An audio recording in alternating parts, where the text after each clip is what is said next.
Right, ladies, today we are going to talk about CANI shoes, okay?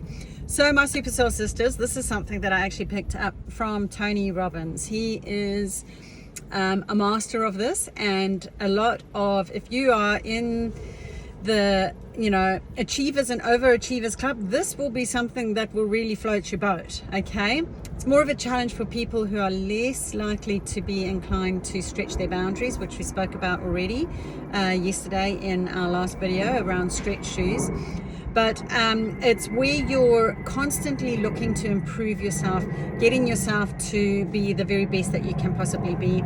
It's really quite common. If we're looking at the Enneagram numbers, this is quite common for threes. I find a lot of threes really quite often are wanting to overachieve. They're the ones who are wanting to be seen as successful. They're the main ones that will pop out in that overachievers and achievers sort of club. But it's not to say that that's the only one. I just happened to notice that over the years that there's a particular leaning, and especially if they're unbalanced, dare I say. But one of the things that we want to do is have balanced numbers across the board. Everybody can be an achiever, everybody can succeed, and it's more about what's comfortable for you and what works for you. So you can have success in so many ways that people don't even know about. You don't need to brag about it, you need to show it off. This is not about any of that. This is about having it where you grow as a person. So as I spoke about yesterday, if you think about it, a seedling, seedlings, if you're not growing, you're dying, right? So if the seed doesn't take, then it's dead. If it sprouts and it dies, then it's dead. So we've got to give it the nurturing that it needs, which is what all of this is about. It's like, how can I get the maximum out of that seed possible? So eventually, you want to have a tree that's got lots of fruit on it. It's big, it's blossoming, it can feed not only yourself but other people. It's beautiful to look at. It may take a while to actually grow there, but if you put in all the right nutrients, it's going to be sweet. And this is what all of these lessons, life lessons are about, and coping strategies, etc. Because we are that tree. This is who we are, and if we're not growing, we're dying. And that's unfortunately one of the things that I often see is and it's most of the time it's actually self-imposed. Yes, there are a lot of people where life has been really hard and it knocks them around a lot and it stunts their growth. Okay, harsh weather environments will stunt the growth of the tree. And my thing is, well, let's be flexible. Maybe we move that shrub to a place that's in a more nurturing environment that's suited to that tree. So we've got what it needs in order to blossom and grow. But sometimes they need to recognize that. Sometimes they need to be brave enough to stretch their boundaries, to have their Xena warrior shoes or their stand-up shoes or whatever, to go, no, I'm not having this anymore. I'm not staying part of this environment. This is what I'm going to do about it. So the CANI shoes is part of this. So Tony Robbins talks about, and he adopted this years and years ago. I think I even listened to this when I was like 18 or 19. So really not that long ago at all. So just a little wink on the side there. So what CANI, it stands for constant and never ending improvement. Constant and never ending improvement. So this is one of my things that I have every single day. I have a little challenge that I have, and it's just part of my everyday life. My thing is, if I learn one new thing a day, I don't care what it is, I'm a happy person for it. Okay, and if I don't learn one new thing, then I go find something. So it's just that little step. It's those stretch shoes. It's like, that's interesting. Now look, it doesn't have to be anything deep and meaningful. I mean, I learned all sorts of things. I think I posted something in the Facebook group just the other day that how random is this? Crocodiles can't stick their tongues out. Random. Don't know why. I just found that and I was like, never thought about that. Useless piece of information, but interesting, right? I mean, they sit with their mouths open to cool themselves down. To be honest, I didn't even know if they had tongues, to be honest, now that I think about it. But anyway, there you go. So it's something like that. Or it could be something that's so empowering you go, ooh, oh, wow, that's something. So for example, one of my favorite sayings is rejection is protection. And that is life's universe saying, no, this isn't the right person for you, or this isn't the right situation, or, it's a little reminder that you're not tuning in and going, is this syncing with who I am as a person? Am I in alignment? Am I in alignment with my true source, with my, inner being, with what, I would like to be in a state where eventually all I am is, this is a vessel through which inner source can operate and the higher source can operate. And it's something that is a force for good. It's a force for God or the universe or whatever your label is. There's no particular anything. It's energy. To me, it's energy, but it's a good energy. And it not only is beneficial for myself, but anybody who comes in contact with me, I want to have them feel that energy and have it where they can shift to a point, whatever that shift is. Even if it's a 2 millimeter shift, it might be enough to get them onto their own path. It might be enough to go turn on that light bulb and go, whoa, I never thought about that, to the point where they might go, don't like those shoes, getting out of those, I think I'm going to step into these ones. Or it might be that it's like, holy smoke, that is a lightning bolt, I had no clue that was major. And it's a major shift where they go, holy crap, I cannot believe that I've lived my life X, Y, and Z. I'm done. I'm not doing that. And now they are away, baby. Those are my favorites. It's like, woo, and let's go. Let's make it happen. Let's get you on that path, baby. So that's this constant and never ending improvement is not just for myself, but it's for others. And that's really where my journey kind of began. My sister, awesome lady, was influenced by a nun at her school who was my sister was a teacher at the time, and then she became deputy head. But the head teacher, being a nun, was also very open to learning all these other sort of modalities, and she actively promoted this with her staff. She nurtured her staff. She grew her staff spiritually, emotionally, physically, as much as she possibly could. I mean, she was just the most incredible lady. Honestly, I met her. She was a card. She was fun. She's everything that, I would love religion to be. I look at her and I go, if everyone could be like that, we'd be sweet, mate. So, in honor to Steve-O, God bless you. She's crossed over now.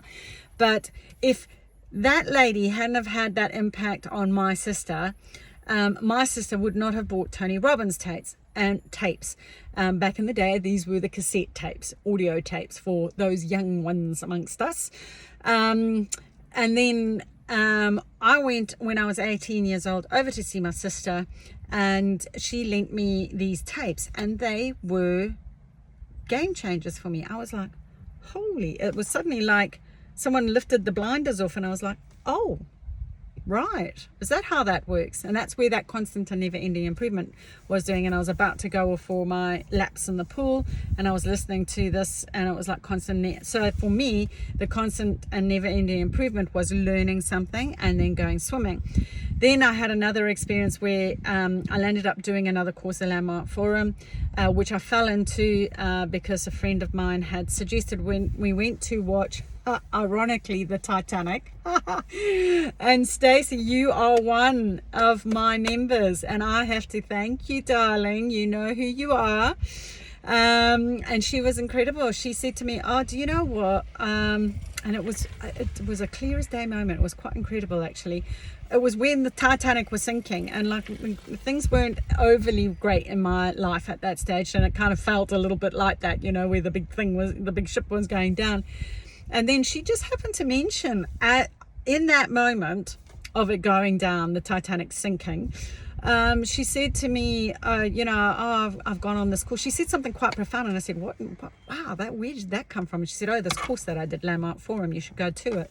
And I was like, yeah, sure, okay, why not? So I paid, and that was a game changer as well.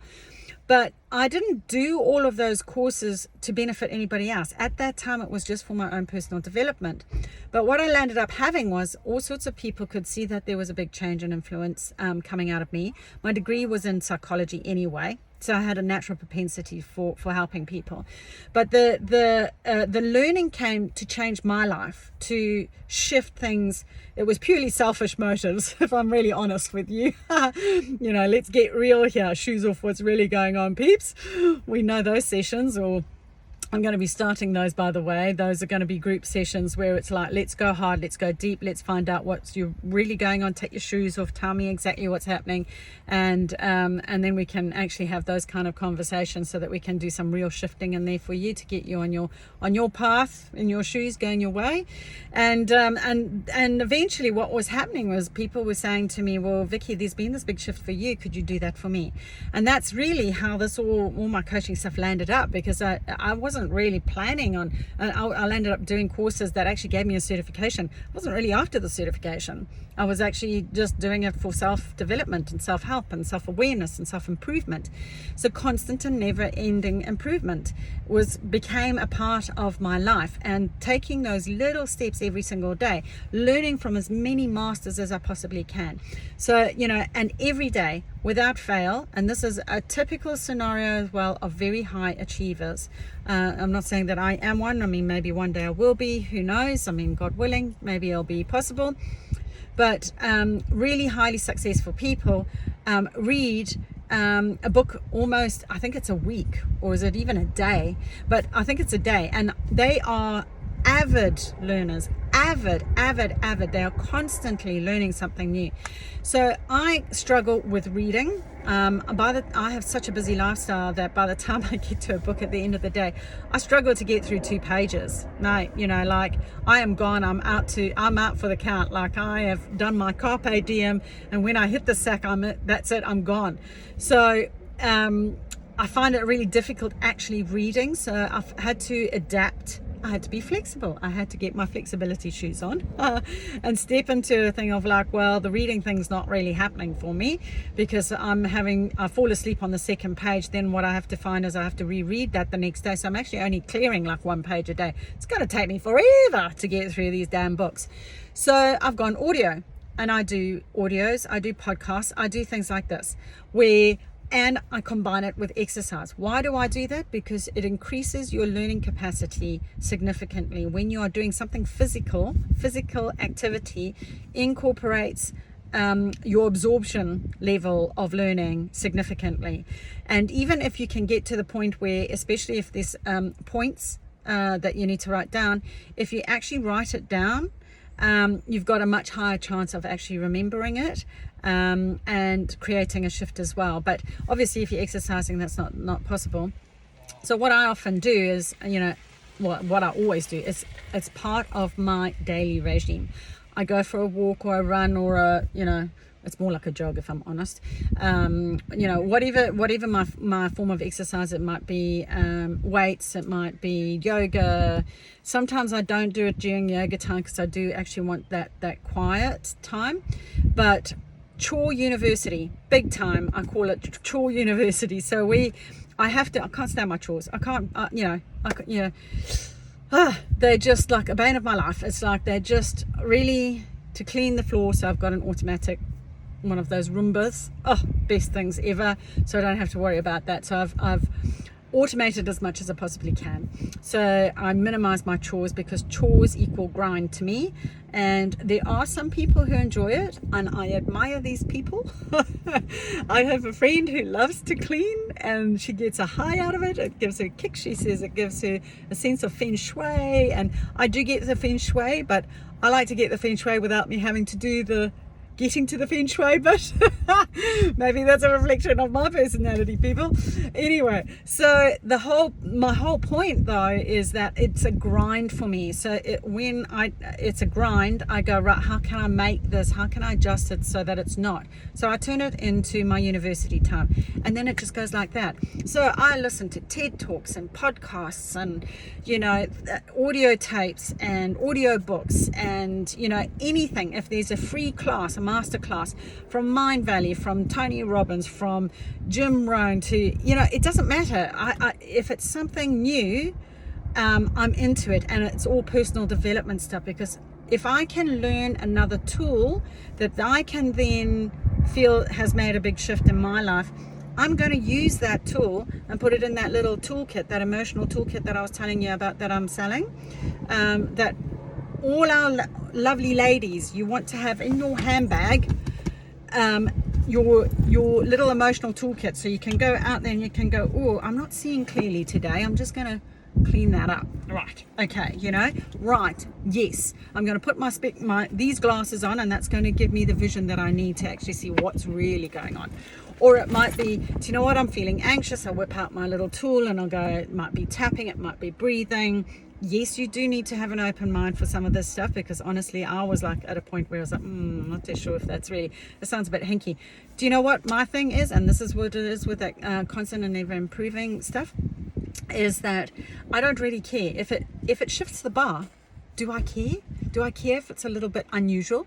No, I don't care if it's a shortcut that creates emotional freedom and emotional resilience and emotional stability, and joy, or happiness. Flip. Why not? Why the hell not? And if it's a little unusual and you don't want to tell your mates about it, keep it in the handbag and go off somewhere private and do it, okay? So, you know, you can buy one tool, you can buy the whole bundle. There's going to be all sorts of little things. So that's my mission, is not only have I learned that this makes an improvement to me, but now it's had an overflow, a good overflow effect on my family. It keeps them unstuck if they're having a brick wall moment, or they're having a wobble, or if they're having a, you know, and kids have this, you know, because they're growing up and they, you know, these challenges present themselves at school, or the hubby's not quite happy at work or whatever, and, you know, you can present things in a certain way and go, right, well, you know, we can help by, you know, just talking about it in this way or adjusting it. But I'm at the point now where I can go, I know what triggers they have, what patterns they have, you know, what they handle good, what they don't handle good, what mechanisms and exercises I can implement that they're comfortable with, ones that they're not comfortable, because sometimes these, you know, like there's some things like my hubby probably wouldn't be into the tapping stuff, you know, and it's just like, fine, if that doesn't work for you, I'm not going to force you. It's your shoes. I'm not going to force you to wear mine. Here's a tool. Would you like me to use it? Yes or no? If the answer is yes, fantastic. Okay. But I wouldn't have been able to do any of this. I wouldn't be able to literally come on here daily with gold nuggets that are going to shift you or shift other people in your life that you care about, or you know, any, you know, help you manage life better, help you get control over your life, help you get on in your own shoes, on your own path, going your way, empowered, you know, without having done that constant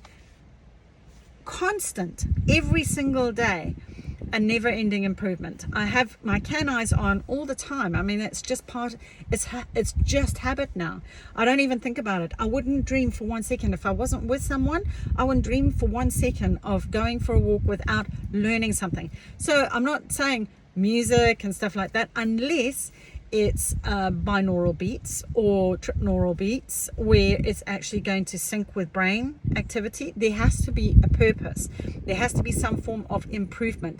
So yes, sometimes with, you know, music or whatever, it's good to calm, you know, but I'm talking about when you're actually purposely learning, and then at the end of it, big clue, big tip, implement it, test it out, use it again, test it again. Has it worked? So I might learn a new technique and I'll go, okay, that kind of worked. or maybe it did work and it's like, oh yeah, okay, yeah, no, it definitely has worked. I'm going to just test that out on another scenario. Yeah, that worked there too. Oh, that's interesting. Oh, it worked over there as well. Okay, I'm going to see if one of my friends will be open to doing this, or one of my clients. Oh, I've learned this new technique. Would you like me to trial it and see if it makes a difference? If it shifts you, gets you into your shoes, would you be up for it? Yep. Okay, let's try it. Yep, worked there. Now I'm starting to see that it's an ongoing improvement, and it's solid. I've been taught it. I've adopted it, I've implemented it to the point where it's now so rote, it's now a habit that I go, right, I'm now going to test it on various scenarios with myself, and then I'm going to ask permission from others. I've got this new thing that I want to learn, want to teach. Would you be open to it? Yes or no? Yep. Okay, fine, test it out.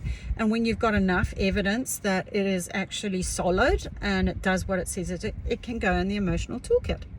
Bonus. I mean, hello, isn't that fantastic? So, just a 2 little millimeter shift can be something, where people are looking down the wrong path and we shift them onto the right path and they go, oh, yeah, no, I definitely want to go that way, and but I don't know quite how to do that. So your constant and never ending improvement shoes, your CANI shoes, are so key. And look, I'm not the only person who teaches, there are millions, I'm sure, got to be, these top players, and it's free. I mean, you just have to go onto YouTube and just listen to this stuff.